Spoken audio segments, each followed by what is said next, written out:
Hello నమస్తే. NT Ramarao, Nandamuri Taraka Ramarao Telugu ప్రజలకు సంబంధించిన ఒక ఎమోషన్, తెలుగు ప్రజలకు ఒక గుర్తింపుని తీసుకొచ్చిన వ్యక్తి, తెలుగు ప్రజల ఆరాధ్య నటుడు, రాజకీయంగా అనేక మంది చేత అన్న అని పిలిపించుకున్న వ్యక్తి. తెలుగు రాష్ట్రాల్లో, ఉమ్మడి రాష్ట్రంలో రాజకీయాల్లోకి వచ్చి ఒక కొత్త జనరేషన్ని, కొన్ని కొత్త వర్గాలని రాజకీయాలకు పరిచయం చేసిన వ్యక్తి. గ్రామాల్లో కొన్ని వర్గాలు మాత్రమే రాజకీయం చేయాలి, మిగతా వాళ్ళకి రాజకీయాలకు సంబంధం లేదు లాంటి ఒక వాతావరణం ఉన్న పరిస్థితుల్లో అనేక మంది వెనుకబడిన తరగతుల వాళ్ళను అసెంబ్లీకి తీసుకొచ్చిన వ్యక్తి. సో ఎన్టీ రామారావు ఖచ్చితంగా తెలుగు రాష్ట్రాల్లో రాజకీయ చైతన్యం తీసుకురావడంలో ముందు భాగంలో ఉన్న వ్యక్తి. ఆ రకమైన గౌరవం ఎన్టీ రామారావుకి ఎప్పుడూ ఉంటుంది, గతంలో ఉంది, ఎప్పటికీ ఉంటుంది. సో ఆ ఎన్టీ రామారావు విగ్రహాలు రాష్ట్ర వ్యాప్తంగా అనేక ప్రాంతాల్లో ఉన్నాయి. నిజానికి ఎన్టీ రామారావు మరణించే సమయానికి ఆయన తెలుగుదేశం పార్టీకి దూరంగా ఉన్నారు, పదవిని కోల్పోయి ఉన్నారు, తీవ్రమైన క్షోభలో ఉన్నారు, మానసిక క్షోభ కారణంగా మరణించారు. అటువంటి ఎన్టీ రామారావు మరణించిన సందర్భంగా ఆ రోజు రాష్ట్రంలో ఎన్టీ రామారావు విగ్రహాలని ఏర్పాటు చేయలేని వాతావరణం ఉంది. అప్పుడున్న ప్రభుత్వం కావచ్చు, అప్పుడున్న కొంతమంది నాయకులు కావచ్చు, ఎన్టీ రామారావు విగ్రహం పెడితే మనల్ని ఏమైనా అనుమానిస్తారేమోనని ఎన్టీ రామారావు అభిమానులు కూడా విగ్రహాలు ఏర్పాటు చేయలేని పరిస్థితి ఆయన మరణించిన సందర్భంగా ఉంది. వైఎస్ మరణం తర్వాత రాష్ట్ర వ్యాప్తంగా విగ్రహాలు ఏ స్థాయిలో ఏర్పాటు చేశారో చూసాం. అదే స్థాయిలో ఎన్టీఆర్ పైన అభిమానం ఉన్నప్పటికీ ఆయన మరణించిన సమయంలో అలాంటి విగ్రహాలు పెట్టలేని పరిస్థితిలో అప్పుడు ఎన్టీఆర్ అభిమానులు ఉన్నారు, తెలుగుదేశం పార్టీ కార్యకర్తలు ఉన్నారు. చాలామందికి తెలియకపోవచ్చు, కానీ ఇది నిజం.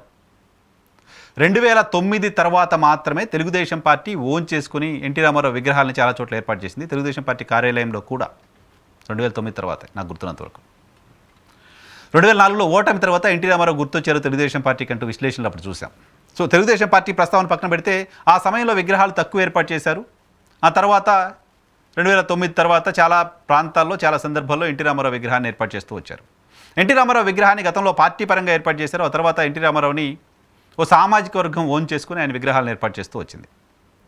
సో ఆ సామాజిక వర్గానికి సంబంధించిన దేవుడిగా ఆయన కొలుస్తూ ఉంటారు. అటువంటి ఎన్టీ రామారావు వ్యక్తిగతంగా ఆయన జీవితంలో సాధించినవి చాలా ఉన్నాయి. పార్టీ పెట్టి 9 నెలల్లో రాష్ట్రంలో అధికారంలోకి తీసుకొచ్చారు. ఇంతకుముందు నేను చెప్తున్నట్టుగా అసెంబ్లీ గడప తెలియని అనేక సామాజిక వర్గాలను అసెంబ్లీకి తీసుకొచ్చారు.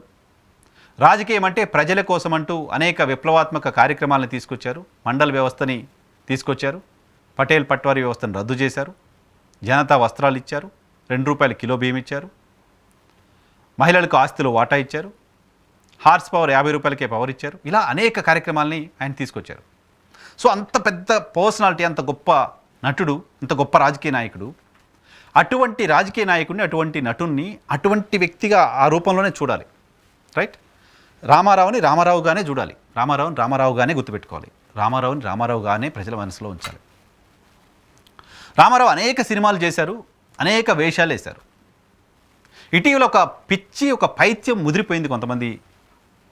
నేను వాళ్ళని ఎన్టీ రామారావు అభిమానులను కూడా అనలేనేమో. ఎన్టీ రామారావు అభిమానులు ఎన్టీ రామారావుగానే చూస్తారు. ఎన్టీ రామారావుని దేవుడిగా గుండెల్లో కోలుస్తారు. కానీ ఎన్టీ రామారావు ఒక వేషం వేసి విగ్రహాలు పెట్టడం ఏంటి? ఎన్టీ రామారావు సినిమాల్లో వేసిన వేషాన్ని బయట ఆ వేషంలో ఆయనకు విగ్రహాలు పెట్టడం ఏంటి? అంత అవసరం ఏంటి? ఖచ్చితంగా లేదు కదా. ఎన్టీ రామారావుని ఎన్టీ రామారావుగానే చూద్దాం. భవిష్యత్తు తరాలు ఎన్టీ రామారావుగానే అలాగే చూసి ఆయన ఆహార్యాన్ని గుర్తుపెట్టుకునివ్వండి. చక్కటి తెలుగుదనం ఉట్టిపడేలా పంచగట్టుకుని అద్భుతమైన విగ్రహం అయింది. దాన్ని వదిలేసి శ్రీకృష్ణుడి వేషంలో, శ్రీరాముడి వేషంలో విగ్రహాలు పెట్టడం ఏంటి? పైత్యంగా పోతే. ఎన్టీ రామారావుని మీరు కృష్ణుడిగా భావిస్తున్నారా? ఎన్టీ రామారావు బొమ్మ, కృష్ణుడు వేషం వేసిన సినిమాలో బొమ్మ తీసుకొచ్చి మీ ఇంట్లో పెట్టుకోండి. బయట పబ్లిక్గా కృష్ణుడి వేషంలో ఎన్టీఆర్ విగ్రహాన్ని పెడతామంటే ఎట్లా? చట్టం ఒప్పుకోదు కదా, సమాజం కూడా ఒప్పుకోదు. దానికి సమాజానికి దూరం అవుతారు మీరు. ఎన్టీ రామారావుని ఒక కులానికి సంబంధించిన దేవుడిగా మీరు ఎలా భావిస్తున్నారో, నిజానికి కులానికి సంబంధించిన దేవుడు కాదు, మొత్తం తెలుగు ప్రజలకు సంబంధించిన ఆస్తి ఆయన. అన్ని సామాజిక వర్గాల్లో ఆయన దేవుడిగా కొలిచే వాళ్ళు ఉన్నారు. అన్ఫార్చునేట్లీ ఓ వర్గం మా కులం దైవంగా ఆయన్ని ప్రమోట్ చేస్తోంది. అది ఎన్టీ రామారావు స్థాయిని తగ్గించడం పక్కన పెడితే. సో ఆయన్ని ఆ కృష్ణుడి వేషంలో అక్కడ విగ్రహం పెట్టడం ద్వారా ఇంకో కులానికి సంబంధించిన మనోభావాలను దెబ్బతీస్తున్నారు కదా. శ్రీకృష్ణుడిని యాదవులు మా మా ఇంటి వ్యక్తి అనుకుంటారు, మా దేవుడు అనుకుంటారు. యాదవులు ఓన్ చేసుకుంటారు శ్రీకృష్ణుడిని. యాదవులకు మాత్రమే దేవుడు కాదు ఆయన, అందరికీ దేవుడే. యాదవులు ఓన్ చేసుకుంటారు, మా మా మా వ్యక్తి, మా మా కులానికి సంబంధించిన వ్యక్తిగా ఓన్ చేసుకుంటారు. అటువంటి యాదవులు శ్రీకృష్ణుడి రూపంలో ఎన్టీఆర్ విగ్రహాన్ని పెట్టకండి అంటూ ఆందోళన చేస్తున్నారు. ఈ ఆందోళన ఎప్పుడు చూసాం? ఖమ్మంలో గతంలో ఎన్టీఆర్ విగ్రహాన్ని అదే రూపంలో పెడుతుంటే అప్పుడు ఆందోళన చేశారు, అక్కడికి వెళ్ళి నిరసన తెలిపారు, హైకోర్టుకి వెళ్ళారు. హైకోర్టు స్వయంగా చెప్పింది, ఈరోజు ఆంధ్రప్రదేశ్కి సంబంధించిన అడ్వకేట్ జనరల్గా ఉన్న వ్యక్తి తెలంగాణ హైకోర్టుకు వచ్చి కృష్ణుడి రూపంలో పెడితే ఏంటి అని ఆర్గ్యూ చేస్తే తెలంగాణ హైకోర్టు పెట్టకూడదు అని ఆ విగ్రహాన్ని పెట్టొద్దు అని చెప్పింది. అప్పుడు ఆ విగ్రహం రూపాన్ని కృష్ణుడి రూపంలో కాకుండా ఖమ్మంలో విగ్రహాన్ని ఏర్పాటు చేశారు. ఆ తీర్పు అలాగే ఉంది. ఇప్పుడు మళ్ళీ గుంటూరు జిల్లా తక్కెలపాడులో అదే తరహాలో విగ్రహాన్ని ఏర్పాటు చేయబోతున్నారు. గుంటూరు జిల్లా తక్కెలపాడులో ఏర్పాటు చేస్తున్న విగ్రహం పట్ల యాదవ సంఘాలు, హిందూ సంఘాలు చాలా ఆందోళన వ్యక్తం చేస్తున్నాయి. ఇది సరైనది కాదు అని చెప్తున్నాయి. ఒక ఎగ్జాంపుల్ ఉంది, ఖమ్మంలో కోర్టు చెప్పింది, ఆపేశారు. మళ్ళీ ఇక్కడ అదే ఎందుకు చేస్తున్నారు? ఇది చేయటం నిజానికి ఎన్టీ రామారావుని కించపరచడం కదా. ఆయన అచీవ్మెంట్స్ చాలా ఉన్నాయి యాజ్ ఎ పర్సన్, ఆయన అచీవ్మెంట్స్ ఎలా ఉన్నాయి యాజ్ ఎ పొలిటీషియన్, ఆయన అచీవ్మెంట్స్ ఎలా ఉన్నాయి యాజ్ ఎ యాక్టర్. బట్ కృష్ణుడి రూపంలో ఆయన పెట్టి ఏం చెప్పదలుచుకున్నారు? ఏం చూడదలుచుకున్నారు మీరు? ఓ కమ్యూనిటీకి సంబంధించిన వాళ్ళు, లేకపోతే అక్కడ ఏర్పాటు చేస్తున్న నిర్వాహకులు ఎవరో మాత్రమే ఆయన కృష్ణుడి రూపంలో చూడాలనుకుంటున్నారు. మిగతా సమాజం ఎవరు కాదు. ఎవరిని అనుకుంటే వాళ్ళు ఇంట్లో పెట్టుకుంటారు విగ్రహాన్ని. కృష్ణుడిని కృష్ణుడిలాగే చూస్తాం. కృష్ణుడు అంటే ఎన్టీ రామారావు కాదు. ఎన్టీ రామారావు కృష్ణుడు వేషం వేశాడు అంతే. ఎన్టీ రామారావు రావణుడి వేషం కూడా వేశాడు, పెడదాం అట్ల విగ్రహం.